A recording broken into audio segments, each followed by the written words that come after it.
So once you have gotten your fabric tied and ready to go, I did several. I did that sort of spiral that ended up being a donut. I did one with some rubber bands that's sort of a group of spirals here. It's also got a little bit of dirt on it because our space down here is not clean. And then I did a couple of folded ones.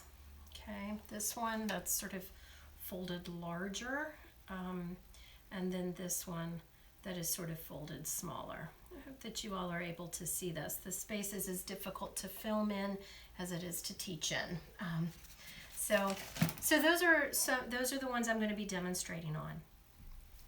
The first thing that you're going to use for this project from your little Ziploc baggie of dyeing chemicals that came to you is your little package of soda ash. Okay, that's this small baggie with the white powder in it. Okay, I'm going to set this back here because I'm going to show you how much we usually measure in terms of soda ash. Okay, so before I do that, I am going to get my mask on.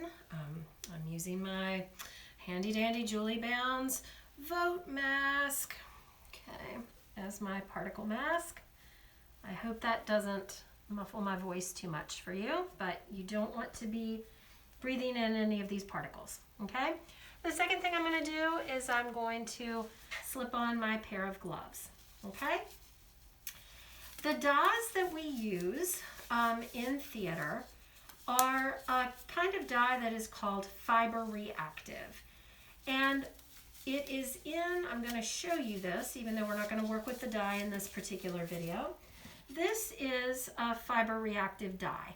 If you've been downstairs in our dye room, you've seen these.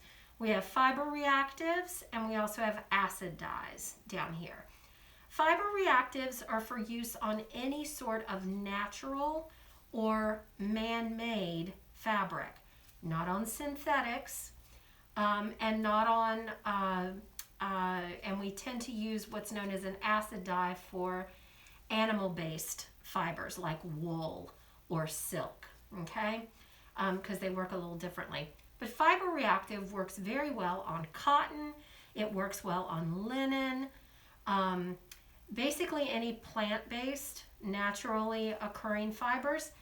Man-made fibers are things that are made from natural products, but that we use a process to turn them into a thread or a fiber. And that would be things like rayon, things like bamboo fabrics, which are pretty popular now. Any of those, we can use the fiber reactives. And we use the fiber reactives because we can then control the amount and kinds of chemicals that we need to use in order to make the process work. Okay? So, for the process that we're doing, we need a couple of different chemicals. One of them is used as what we call an assist. It sort of assists the fabric in taking hold of the dye, okay? And that is soda ash. It's the powder that's in this bag here. If you're in the basement ever and you're wanting to do a project, it's in a tub in the back to stay dry. And we need a tablespoon of the soda ash for 8 cups of water. Okay, so we have all of these measuring tools in the basement. So you put your tablespoon in there and then you put it in your bowl. I believe this bowl has a crack in the bottom. I'm going to get me a different bowl.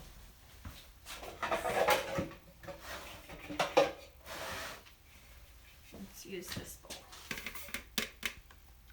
Use that until just now. Yep. Okay. So you have 1 tablespoon of your soda ash. That is what is in your little package. You don't need to measure it. It's already measured for you. Just put that soda ash into your bowl. Then you need 8 cups of water. And you want the water to be relatively warm, but not too hot, okay? You want it to be warm because you want it to dissolve the soda ash, but you don't want it to be so hot that you can't put your hands in it, okay? That may not be an issue for you at home. It actually is an issue for us here because our water is quite hot in Montgomery for things like fabric dyeing.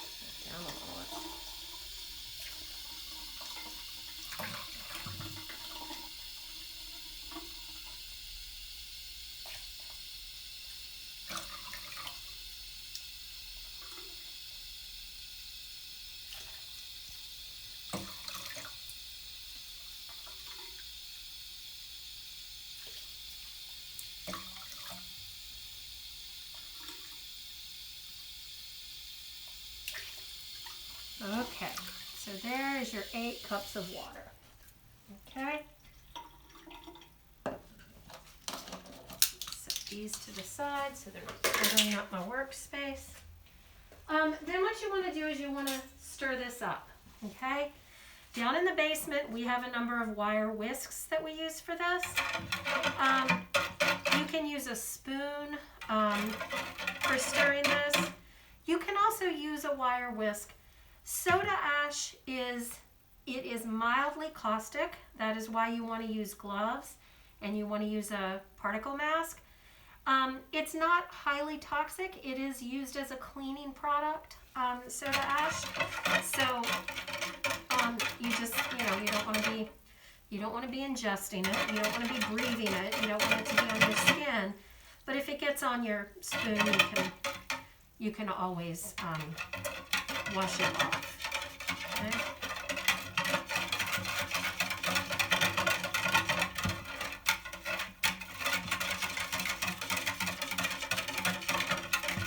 Okay.